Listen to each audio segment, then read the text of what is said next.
नमस्कार. बघा, उमेदवारांसाठी प्राधान्यक्रमाबाबत आज सूचना पोर्टलला आलेल्या आहेत. तर कोणत्या आहेत त्या सूचना पाहूयात आपण आपल्या चॅनलवर. बघा, शिक्षक अभियोग्यता व बुद्धिमत्ता चाचणी 2025 नुसार पवित्र पोर्टल मार्फत शिक्षक पदभरतीच्या निवड प्रक्रियेबाबत पहिली जी सूचना आहे, तर आपण काय सगळ्या डिटेलमध्ये घेत बसणार नाहीये. पहिल्या सूचनेमध्ये जी 16 तारखेची 16 तारीख आपल्या प्राधान्यक्रमासाठी जी लास्ट डेट होती, त्याची फक्त आकडेवारी जाहीर झालेली आहे, की त्या तारखेपर्यंत किती उमेदवारांनी मुलाखतीसह आणि किती उमेदवारांनी मुलाखतीशिवाय प्राधान्यक्रम जनरेट केलेले आहेत. ही आकडेवारी इथे दिलेली आहे. आपल्यासाठी जे महत्वाचे मुद्दे आहेत, आपण फक्त त्याच्यावर चर्चा करूया. आणि बघा, अशा सूचना आल्यानंतर सगळ्यात महत्वाची आनंदाची बातमी म्हणजे की ह्या सूचनेनंतर लवकरच पवित्र पोर्टलवर निवड यादी ही जाहीर होणार आहे. तर ती निवड यादी जाहीर झाल्यानंतर आपण आपल्या चॅनलवर त्वरित मुलाखतीची तयारीचे व्हिडिओ टाकणार आहोत. तर ते व्हिडिओ तुम्ही पाहण्यासाठी आपल्या चॅनलला सबस्क्राईब करून ठेवा. बघा, आपल्यासाठी ह्याच्यामध्ये महत्वाची म्हणजे की उमेदवारांनी स्वप्रमाणपत्र लॉक करताना, बघा, काही उमेदवारांनी स्वप्रमाणपत्र लॉक करताना आपली शैक्षणिक, व्यावसायिक आणि अन्य अर्हता नोंद स्वप्रमाणपत्र मध्ये केली नसल्याने त्यांना प्राधान्यक्रम जनरेट होत नसल्याचे दिसून आले. या उमेदवारांना स्वप्रमाणपत्र लॉक करण्याच्या कालावधीमध्ये स्वप्रमाणपत्रामध्ये दुरुस्ती करण्याची संधी असताना देखील त्यांनी योग्य त्या नोंदी केल्या नाहीत. अशा उमेदवारांना टप्पा 2 मधील पदभरतीच्या वेळी स्वप्रमाणपत्रामध्ये योग्य त्या वैध दुरुस्ती नोंद करण्याची सुविधा देण्यात येईल. म्हणजे टप्पा 2 जो होणार आहे, आता फेज 1 होईल आणि त्यानंतर फेज 2 होईल. त्या टप्पा 2 मध्ये यांना स्वप्रमाणपत्रामध्ये एडिटिंगची चान्स दिला जाणार आहे. म्हणजे टप्पा 1 हा पटकन होऊन टप्पा 2 सुद्धा होणार आहे. तर ही जे उमेदवार राहिलेले आहेत त्यांच्यासाठी ही आनंदाची बातमी आहे.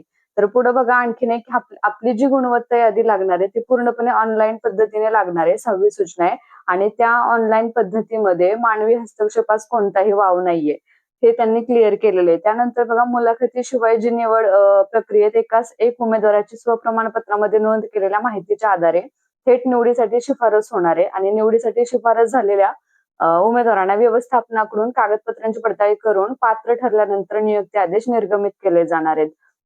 म्हणजे निवड झाल्यानंतर आपली कागदपत्र पडताळणी होईल. मुलाखतीशिवाय निवड प्रक्रियेत एकास एक हे आपल्याला माहिती शिफारस झालेला उमेदवार एकदा शिफारस झाल्यामुळे पुढील टप्प्यातील मुलाखतीसह तसेच पुढील फेरीसाठी विचारात घेतले जाणार नाहीयेत. असे उमेदवार नव्याने टेट देऊन निवड प्रक्रियेत पुन्हा सहभागी होऊ शकतात. बघा, जर तुमचं पहिल्या निवड यादीमध्ये सिलेक्शन झालं तर त्यानंतर होणाऱ्या कोणत्याही राऊंडला तुम्ही पात्र नसणार आहे. म्हणजे तुम्ही जर पहिल्या निवड यादीमध्ये 1ली ते 5वीला लागला तर तुम्ही पुढच्या 6वी ते 8वी, 9वी ते 10वीच्या राऊंडला पात्र होणार नाहीये. आणि हा एक नियम आपल्या भरतीमध्ये नक्कीच गेम चेंजर ठरेल. नंतरच्या ज्या याद्या लागतील त्याच्यामध्ये नक्कीच मेरिट खाली येताना दिसेल, कारण अगोदरच्या भरतीमध्ये ह्या निर्णयामुळं मेरिट खाली येताना दिसत नव्हतं. म्हणजे ह्या चुकीच्या निर्णयामुळे हा जो निर्णय होता तो चुकीच्या पद्धतीने लावला होता. म्हणजे जर उमेदवार 1ली ते 5वी, 6वी ते 8वी, 9वी ते 10वी गटाला पात्र असेल तर त्याचं पहिल्या राऊंडला जर 1ली ते 5वीला निवड झाली तर तो पुढच्या राऊंडला 6वी ते 8वीला येत होता. ते असं होताना आता मात्र दिसणार नाही. एकदा एकाच, ह्यालाच एक बिंदू एक पद म्हणतात, आणि एकदा एका उमेदवाराची निवड झाली तर तो पुढच्या निवडीसाठी अपात्र ठरेल. त्यानंतर बघा, अगोदर मुलाखतीच्या राऊंडला एकाच 10 होते, आता एकच 3 झाले. ते तुम्हाला माहिती आहे. अगोदर 30 मार्क होते मुलाखतीला आणि आता मात्र 100 मार्क आहेत. त्या 100 मार्काचं बायफर्गेशन दिले. ह्या 100 मार्कामधल्या 10 मार्क आहेत अध्यापन कौशल्य, तेच आपण आपल्या चॅनलवर करून घेणार आहोत. त्यासाठी तुम्ही चॅनलवर जोडून राहा, चॅनलला सबस्क्राईब करून राहा. आणि बाकीचे 75 मार्क, 7 गुण, 8 गुण हे कशा पद्धतीने काउंट होतील हे देखील तुम्हाला मी डिटेलमध्ये आपल्या व्हिडिओतून सांगणार आहे. आणि त्यानंतर सगळ्यात महत्वाचा मुद्दा सगळ्यांसाठी हा आहे की पवित्र पोर्टलवर कोणतीही निवड प्रक्रियेत त्रयस्थ व्यक्ती निवड करून देण्याचे आश्वासन देत असेल, खोटे प्रलोभन देत असेल तर त्यास प्रतिसाद देऊ नये आणि आपले नुकसान करून घेऊ नये. म्हणजे बघा, एखाद्या व्यक्तीला जर अननोन नंबर किंवा कोणी फोन करून वगैरे सांगत असेल की आम्ही तुमची निवड करून देतो, तुमचा नंबर निवड यादीत लावून देतो, अशा प्रलोभनांना बळी पडू नये. हे पूर्णपणे कायद्याने गुन्हा असून आणि हे ह्या गोष्टीसाठी तयारी दाखवणारे सुद्धा ह्याच्यामध्ये गुन्हेगार आढळतात. तर बघा, निवड प्रक्रियेच्या कोणत्याही टप्प्यावर निवड करण्यासाठी आर्थिक गैरव्यवहार होत असल्याचे निदर्शनात येत असल्यास, या लाचेची मागणी करत असल्यास तातडीने नजीकच्या लाचलुचपत प्रतिबंधक कार्यालयास टोल फ्री क्रमांक दिलाय 1064 यावर तातडीने संपर्क साधावा.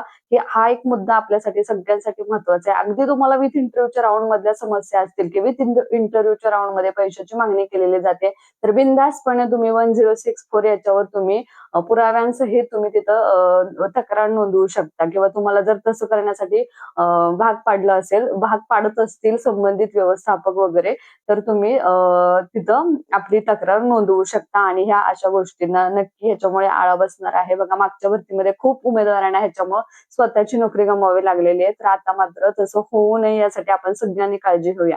राज्यातील 76 अनुदानित शैक्षणिक संस्थांनी एकूण 1,819 पदांसाठी मुलाखतीशिवाय म्हणजे बघा एकूण खाजगी संस्था आहेत त्याच्यातल्या फक्त 1,819 संस्थांनी मुलाखतीशिवाय आपली जाहिरात दिलेली आहे. त्याबद्दल त्यांचे आभार मानलेले आहेत आणि त्यानंतर उमेदवाराने देखील आपल्याला दिलेल्या वेळेमध्ये प्राधान्यक्रम लॉक केलेले आहेत. त्याबद्दल सुद्धा उमेदवारांचे आभार आणि प्राधान्यक्रम नोंद केलेल्या सर्व उमेदवारांना त्यांच्या निवडीसाठी विभागातर्फे हार्दिक शुभेच्छा. म्हणजे आता ह्याच्यानंतर फक्त आणि फक्त आपल्या निवड यादीचा इंतजार आहे. निवड यादीचीच वाट पाहूया आपण सगळेजण. लवकरात लवकर 1 आठवड्याच्या आतमध्ये, माझ्या मते तरी 1 आठवड्याच्या आतमध्ये निवड यादी लागायला काही हरकत नाहीये. लागून जाईल. फार फार 1 आठवडा जाईल आणि आपली निवड यादी नक्की लागलेली तुम्हाला दिसेल. तर तुम्हाला सगळ्यांना निवड यादीसाठी खूप खूप शुभेच्छा आणि मुलाखतीच्या तयारीसाठी तुम्ही आपल्या चॅनलला जोडून राहा. सबस्क्राईब केलं नसेल तर नक्की सबस्क्राईब करा. धन्यवाद.